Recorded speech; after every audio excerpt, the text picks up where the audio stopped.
Yo, what is up guys? Sam Pack here, back with another video. And today we're gonna be building a new gaming PC for my new gaming setup. And huge shout out to ThermalTake for sponsoring this video.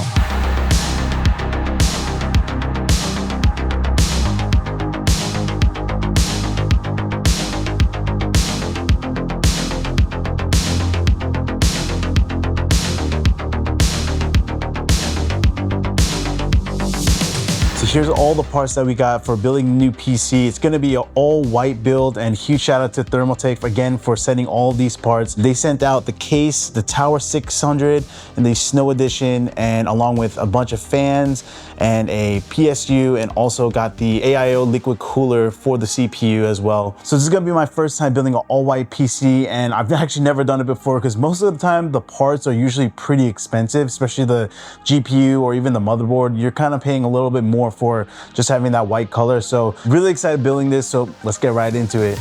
So I always start out with assembling the components of the PC first, and here I chose to go with the X870 Aurorus motherboard by Gigabyte. This supports AMD's AM5 socket, and man, this looks so good. And for connectivity, you got a bunch of different kinds of USB ports, Wi-Fi 7 antenna, LAN, and more. And I chose to pair this with the Ryzen 7 7700X, which has 8 cores and 16 threads with 4.5 gigahertz up to 5.4 boost. For a gaming CPU, I think the price is a bit high compared to other CPUs with this same spec, but it does give you a great performance with less power draw. And for the RAM, I chose to go with the Corsair Vengeance DDR5 32 gigs of RAM. I probably use this Corsair RAM on all of my previous builds, and I really love the white version of this. And the last piece of components is the Samsung 4TB M.2 drive. I've had a 2TB on my previous PC, and I almost ran out of space, so I wanted to upgrade to this. Also, I by mistakenly installed this M.2 drive not in the primary SATA slot, so I ended up doing that later in the build, but I love this screwless design to open up the panels for the M.2 drives. Dude, I'm not gonna lie, this is probably the easiest time I ever had building a PC before. Like, I didn't bring out any tools yet, and literally everything was done just sliding everything in, which is really nice. And yeah, probably when I get to the case and fans, yeah, I'm gonna definitely need to get my screwdrivers, but yeah, it's just a really good experience so far. Case going.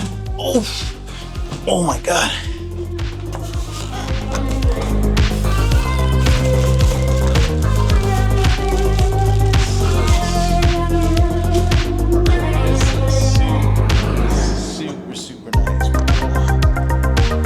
So here we got the main event. This is the Tower 600 by ThermalTake. It's a mid-sized PC case that has a dual chamber design, meaning that it has space for hardware and fans and one for power supply and hard drives. This can even accommodate a 420mm AIO, which is really impressive, as well as 120 or 140mm case fans. The front tempered glass comes off by just pushing it, and it's about 3mm thick, and these side ones just pop right off as well. All these are clip-ons, so it's pretty easy to just take it right off and then just put it back in. So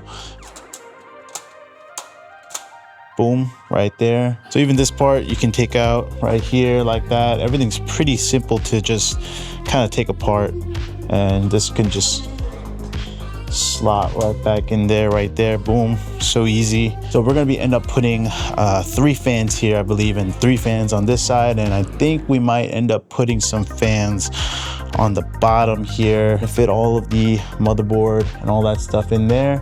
And in the back we got some pretty much some cable management stuff, so I think this should be able to come out as well, so you can access the whole entire back. Make sure you tidy up all the cables in there, so that's gonna be cool. So this is gonna be a pretty nice clean build, and yeah, can't wait to show you guys the rest. So actually there's 2 fans on the top over there, so we're actually not gonna put our AIOs there. So I believe we might have to either put it on the side, one of the sides, or maybe on the bottom. I totally didn't even see those 2 fans up there, so that's pretty cool that they added in. And after carefully reading the manual and planning where I want to mount the fans and how I want the airflow to go and how I want the GPU to be positioned, I was ready to go. Since I've never done a white build before, I was really hoping that the PSU would come with white cables, and the TTGF A3 PSU did not disappoint. Ooh.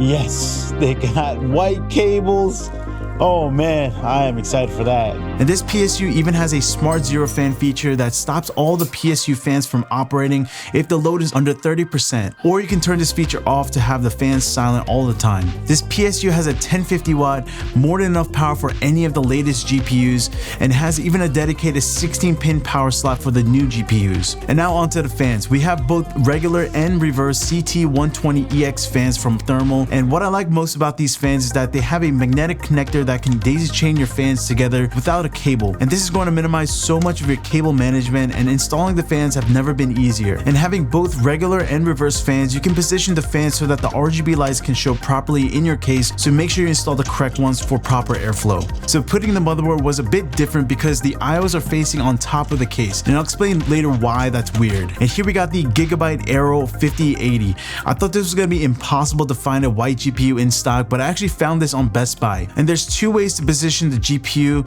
one where I did it like this, or you can position it where the fans are facing outward towards the glass panel. I just didn't have a PCIe riser adapter, so I just went with this way. And the last part we got here left is the AIO, and this is the TH360V2. This also comes with the magnetic connector fans, which is really nice, and has a LCD display on the copper base. It's very customizable, and you guys already saw my B-roll, my man Goku on it, and you can dump any GIF you want into the software and it'll show up. And now let's get all the fans connected and the rest of the PC cable managed. And I really like how all the panels come out for cable management, and it's very easy to route any cable that you want, but there was some tight spaces where the motherboard was, so just be careful in those areas.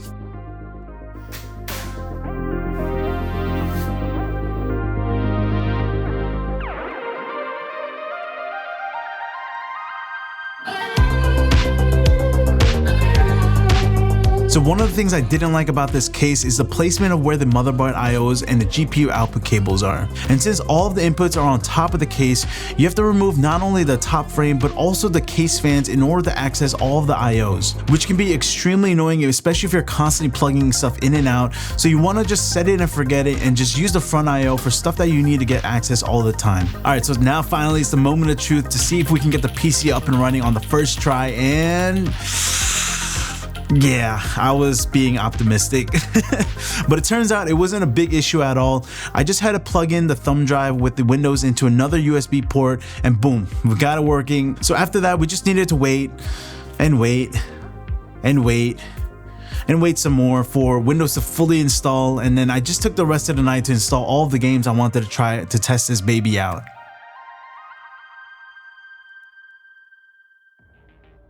So it's the next day. I finally got everything installed into the new gaming PC.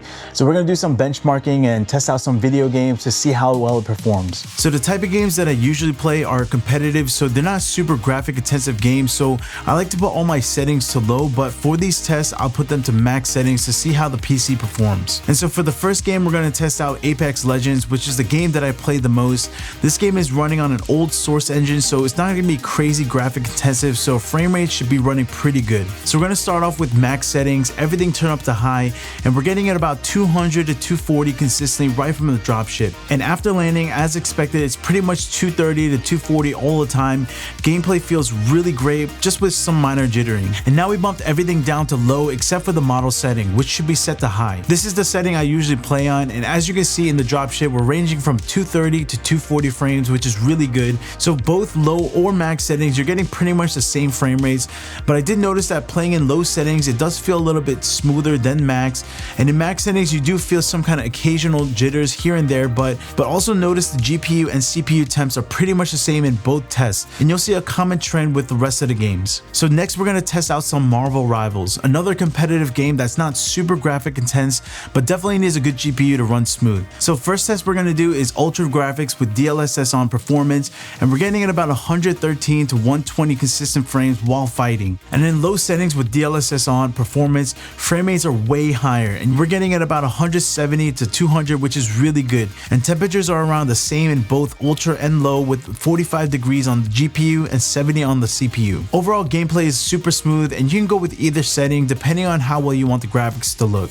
So next we got Counter-Strike 2, another comp game, and CS2 is running on the Source 2 engine, but it's still not graphically hungry game, so frame rates are generally going to be pretty high. So on high settings you're going to be getting around 200 200 to 240 frames consistently, so you don't really have to turn the settings down for this build. And Counter-Strike has been one of my favorite shooter games I've ever played, and it's actually one of the first FPS I've ever played back in 2004. So the last comp game we're gonna test is Fortnite, and luckily Fortnite has optimized the game a lot since its first release, so getting higher frame rates should be no problem. For epic settings with DLSS performance, we're getting at around 110 to 120, and it just runs really smooth without feeling any kind of jittering. And now at low settings with DLSS on, we're getting at about almost double that, almost about 200 to 240 frames. And if you were to turn on performance mode instead of using DirectX 12, I'm sure this number will probably double in frames. And the last game I want to test out is Cyberpunk. This game I'm really excited to see the performance on. I think it's a really good benchmarking game for modern PC builds. And first we're going to start out with Ray Tracing Ultra with DLSS Super Resolution on, and man, I'm just blown away. We're getting at about 120 to 150 depending on the area, and consistently we're hitting at about 120 in crowded areas in the game. Like, this looks so good with very minimal ghosting, and check out the GPU and CPU temps. Pretty much the same as all the other games, very consistent, and gameplay is very smooth and not jittery, and man, this is just wild. And now bringing it down to medium graphics with AMD Fidelity SR 2.0 on, we're hitting at about 240 to 250 frames. Like,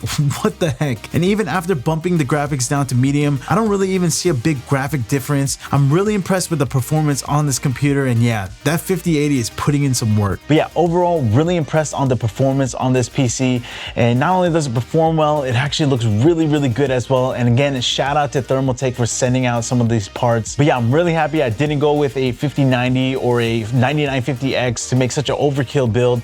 This thing performs really, really good and just kind of saves a lot of money in the bank. So, but this PC is also not a budget build either. It's in that middle ground of I want to be a pro gamer versus I just really want to have some high frame rates while I'm gaming. So, but yeah, that's it for this one. Hope you guys enjoyed this video. My next video is actually going to be about my gaming desk setup, so I can't wait to show you guys all of that. I know you guys had a little sneak preview of all the stuff that's going on here, but we'll do a full desk setup tour, and I'll show you guys all the desk, the monitors, and all that stuff, everything that I picked out so far. And yeah, can't wait to show you guys that. But yeah, thank you guys for watching. Don't forget to like and subscribe, and I'll see you guys in the next one. Peace out, guys.